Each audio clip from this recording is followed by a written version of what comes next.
Hello guys and welcome to our channel. Today I'm going to show you how you can send fax messages from your INFINIX Note 12.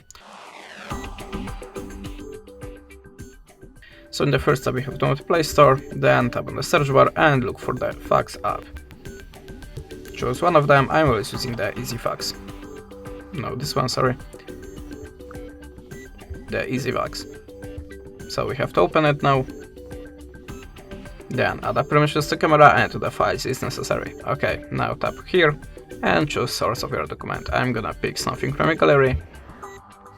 So just select your decided photo. Of course you can select more than one picture. If you're ready, click import.